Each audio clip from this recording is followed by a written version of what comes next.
Hello, everyone, and welcome back to The Rundown, where we talk about 2A news and conservative views. I will be your host today, Craig DeLuz, coming at you from the West Coast, the left coast, behind the Iron Curtain, otherwise known as the Sierras.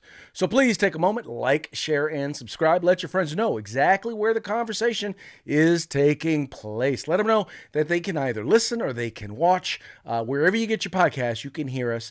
You can watch and listen to us on Spotify. But then also make sure you check out OpsLens if you want to watch us on your television, not just there, but you can also use YouTube. But OpsLens is the place where you want to watch this program on your television.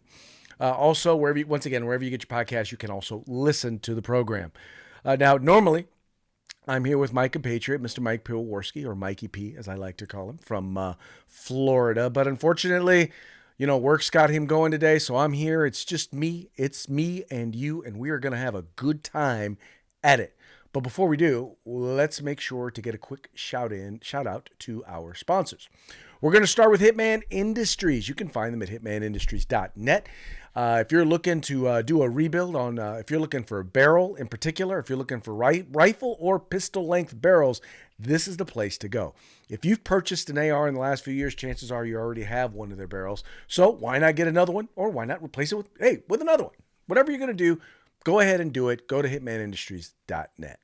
Also, the California Republican Assembly.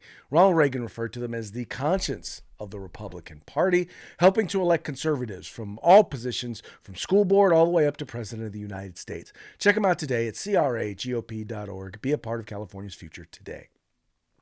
Then we have Hog Holsters, the place to go to get your concealed carry inside the waistband tactical holsters. Trust me, folks, you will not find a better holster. So you want to check them out at hogholsters.com. And the great news is that you can get a discount by using the discount code The Rundown, all caps, no spaces, and save yourself some money on a hog holster today. Finally, if you're looking for outdoor gear, tactical gear, if you're looking for cold weather gear, warm weather gear, if you're looking for helmets, backpacks, shoes, whatever it is, trust me, you'll find it at uscombatgear.com. They offer integrity. They offer great prices, fast shipping. Veteran owned and operated. Check out uscombatgear.com today. All right, our first story out of the gate. Now, last week I had talked with you about Toni Atkins, who is the head of the Republican Senate. She's the Republican Senate Pro Tem. And for some odd reason, now, by the way, minding that, just so you know, she is LGBTQ, AI, all the plus, all the stuff. She's all, that's her, right? Yet she has introduced legislation that would remove or would end what we call the red state, sorry about that. I forgot to turn the ringer off on my phone. But she is the person who's been pushing the red state ban, right? In other words, if it is a state that has what they consider to be anti-LGBTQ policies, but not just that, it's a bunch of other policies, abortion policies, certain gun policies, you name it. They've made it so that it is illegal, or you cannot use state dollars in order to pay for transportation to those states. And, I have to admit, I was a little naive. I thought that, maybe they figured out, this is not really helping. Because it's not. I mean, you and I know it's not. This is not really helping. So maybe they just figured, maybe it's time that we stop trying to make enemies in these states. And let's just move on and handle our business. And if we're going to try and push our agenda, we'll push it a different way. Well, they actually have, in fact, figured out a different way. And that has a lot to do with, the person who runs the state of California. His name is Gavin Newsom, or as I like to call him, Gavin Newsolini. Now, Gavin Newsolini is been doing a lot to try and position himself to run for president of the United States.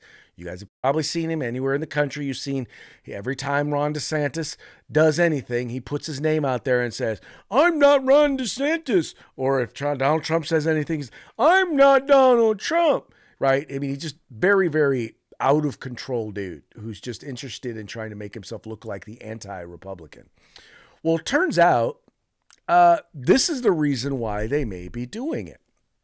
And it has a lot to do with Gavin Newsom running for president. See, It was discovered recently when he took his vacation he went on vacation in Montana.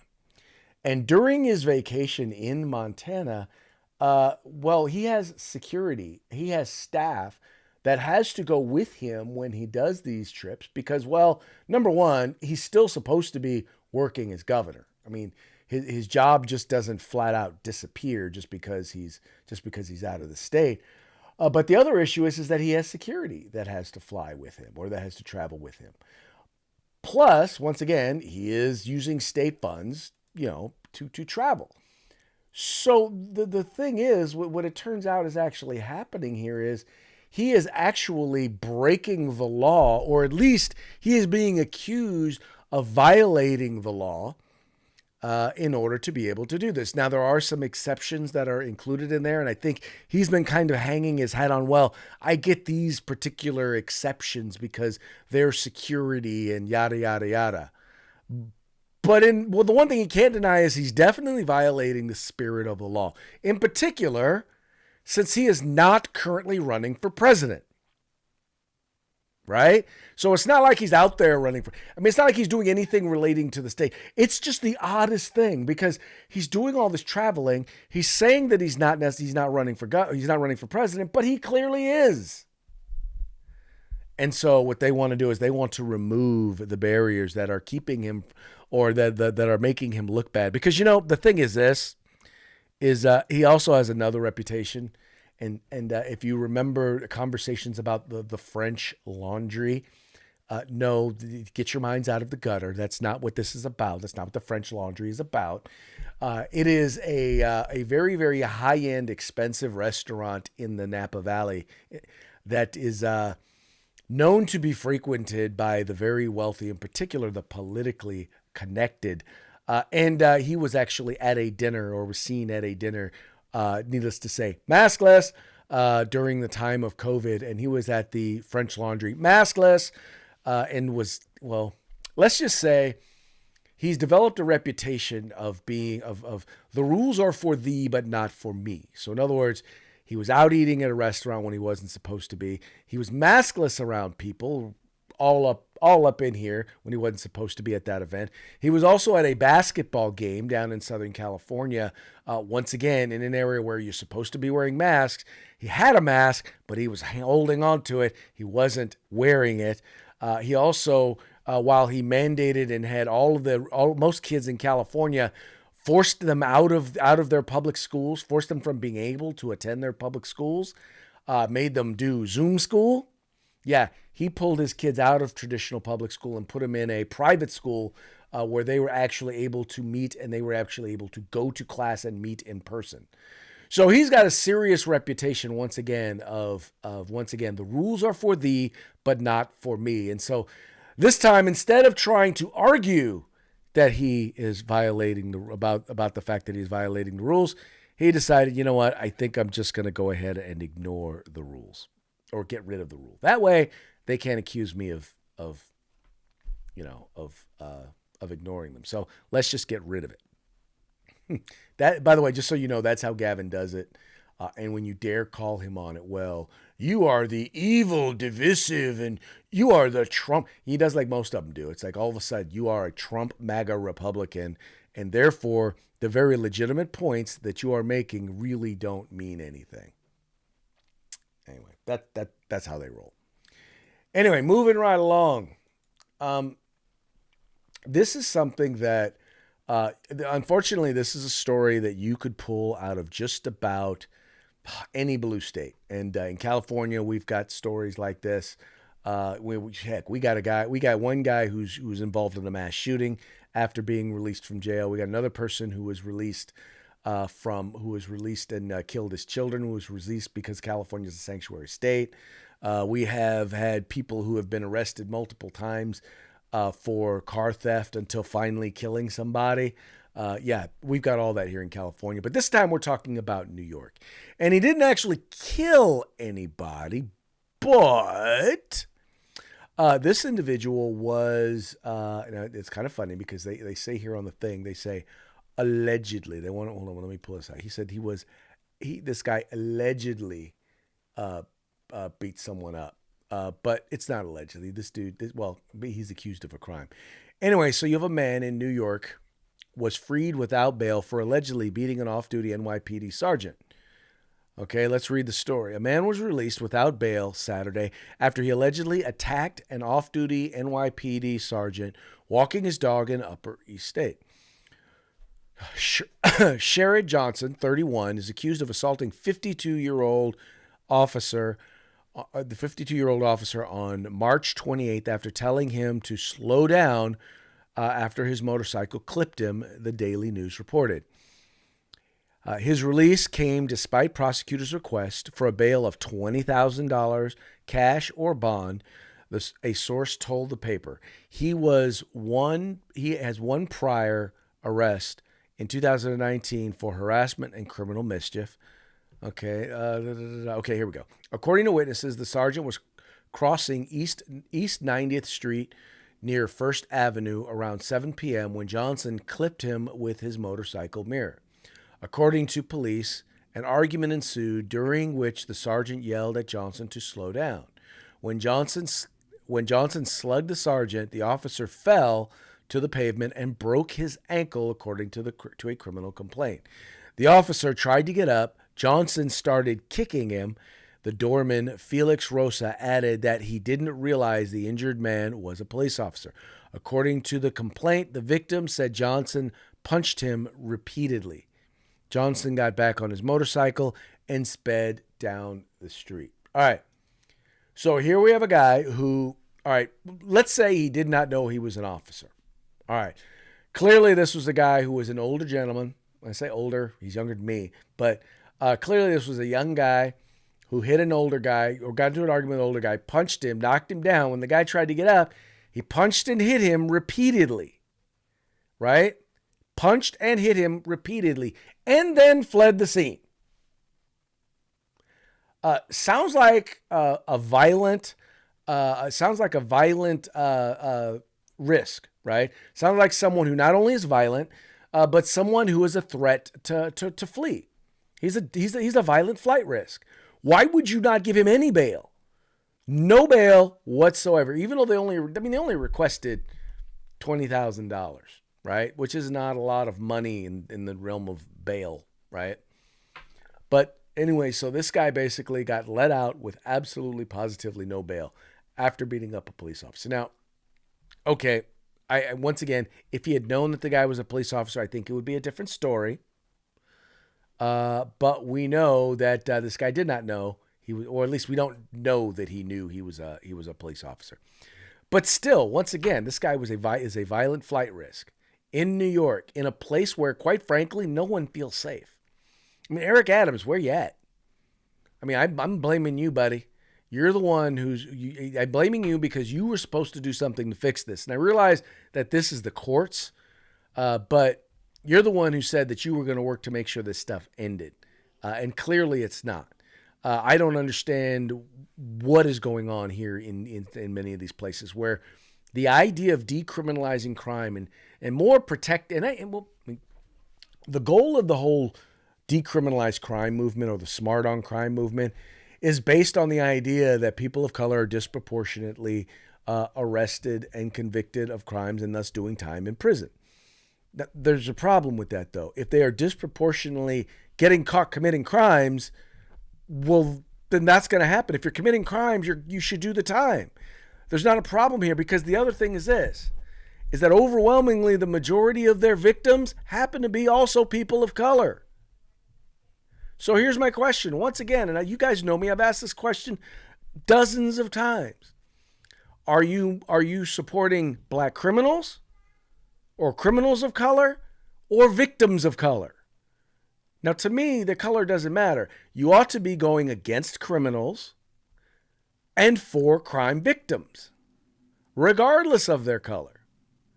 But at the very least, if you're going to do what you say you want to do, you left-wing liberals out there, you smart on crime liberals, you want to protect people of color. How about protecting the victims of color?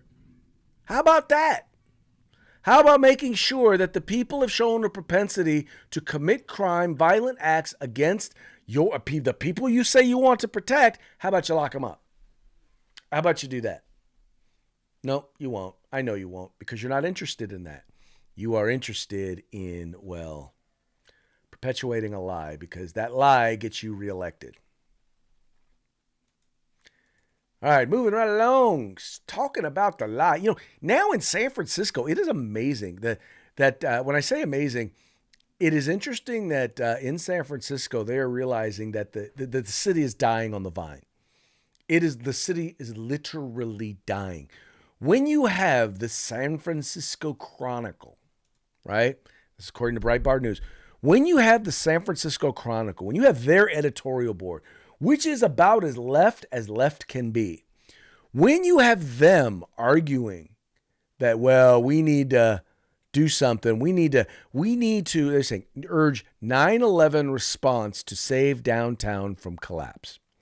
Let's read a little bit of what they wrote. The Chronicle reported the downtown area, the city's primary economic driver, is teetering on the edge, facing challenges greater than previously known. New data shows the wounds suffered by the economic core are deep, and city officials have yet to come up with a plan to make the fundamental changes that some economists and business leaders argue would make the area thrive again. End quote. Office vacancy is up 300%. Convention attendance in the city is down nearly 90%. Now the Chronicle editorial board is excoriating local leaders for wasting money on trying to bludgeon, cajole, and pray for office workers to return downtown instead of planning a challenge. Instead, it says, even with decisive action, New York could dig itself out of its post 9/11 hole. New York couldn't dig itself out of its post 9/11 hole. Generous state and federal intentions were required. The state needs to intervene and offer San Francisco financial and technical assistance, but it can't save the city from itself.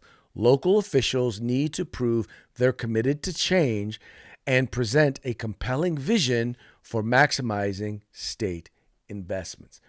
So in other words, what the Chronicle is arguing is, hey, the government, the state government needs to come and bail out the city of San Francisco. Now, just so you know, before this, the city, before 9/11, before COVID, the city of San Francisco was already headed downhill. It already was one of the leading cities where people were moving from, right? It increased during COVID, and that largely, by the way, had to do with COVID lockdowns. COVID lockdown in schools, COVID lockdown in businesses and restaurants, COVID policies that were being pushed by the school board, by the city, and by the state of California. Now, add that to the fact that it is it's within the top 3 or 5 most expensive places in the entire country to live. Oh, and yeah, you can't find a job there. A lot of people who work there can't afford to live there. And the fact that their schools are garbage. I mean, they are hot garbage. It is just really, the schools there in San Francisco are just really bad. I mean, it's horrible. So you add that to the fact.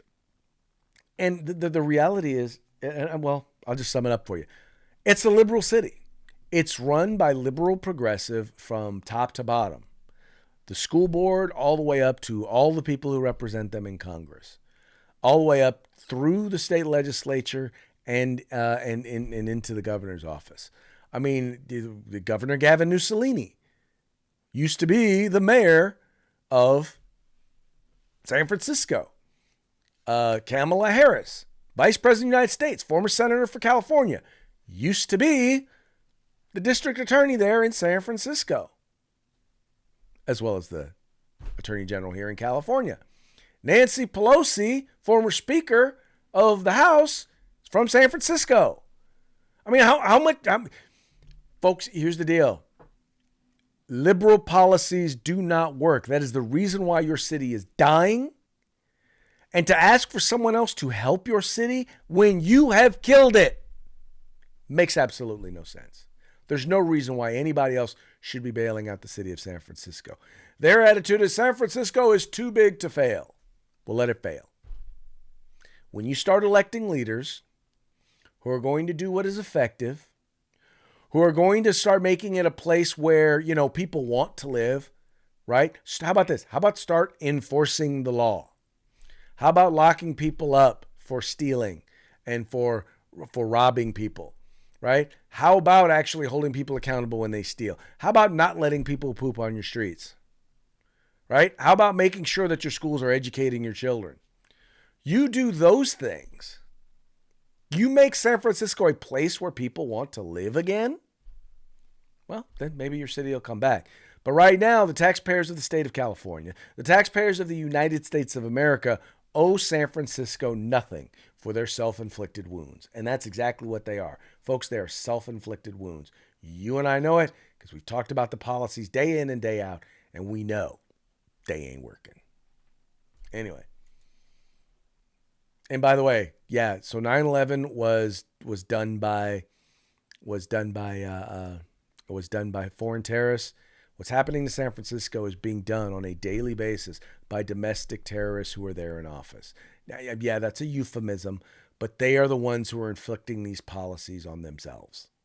So you can't get mad at anybody else. It's your policies that are doing it to you. We have another 2A victory for young adults. That's right. If you are 18 to 19 in Minnesota, well, guess what? You can actually apply to get a gun permit, a handgun permit. So in Minnesota, they had passed a law that said if you were under the age of 21, even though you were a legal adult, even though you pay taxes, even though you could be sent off to war to fight someone else's war, and by the way, given a fully automatic firearm, you could not apply for a handgun permit to be able to protect yourself in your own town. Well, a federal judge once again, and by the way, this is not the first ruling of this kind. It's just the first one. It's just this time. This is just another one. Federal judges ruled a Minnesota statute that requires pistol permit holders to be 21 years old is a violation of constitutional rights. The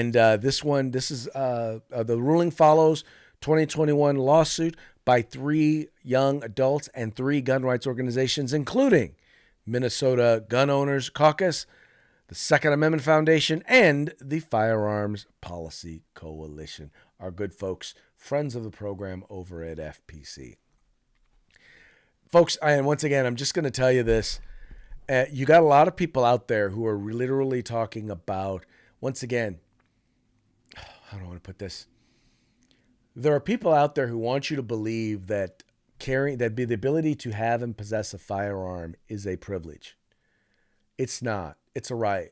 And regardless of what President Biden says, it's pretty clear. It's a right that is not to be infringed. It says shall not be infringed. And when you are an adult, once again, you have the right to vote. You have the right to be sent off to war. You are legally responsible, both criminally and civilly, for the decisions that you make. Then, folks, guess what? You should have a right to be able to possess a firearm. It ain't rocket science. It's not a hard thing to figure out, and I don't understand why they think it is. It looks like we got a comment here, and this is from Travis, and Travis says, I remodeled a Starbucks there in 2019, and it was a poop hole back then. Never again working there. Well, yeah, it's bad down there in San Francisco. It really is. I am assuming you're referring to San Francisco. It's bad, and it's a shell of what it once was. I grew up in the San Francisco Bay Area. I remember spending time in San Francisco when I was a young lad and even as a young adult. But it's just gotten so bad. It's not a place where you want to be. The California School Boards Association, where I am a member, we do our annual conference. Every other year, we used to do it in San Francisco. We haven't been in San Francisco since pre-COVID, and nobody wants to go back. Nobody wants to go back there. Last year we did. Matter of fact, we did it in San Diego 2 years in a row, and then last year we did it, or this year we're going to be doing it in Anaheim. Nobody wants to go to San Francisco. Wants to do it in San Francisco again. It's just horrible. So yeah, thank you for chiming in, Travis. But anyway, going back to what I was talking about before.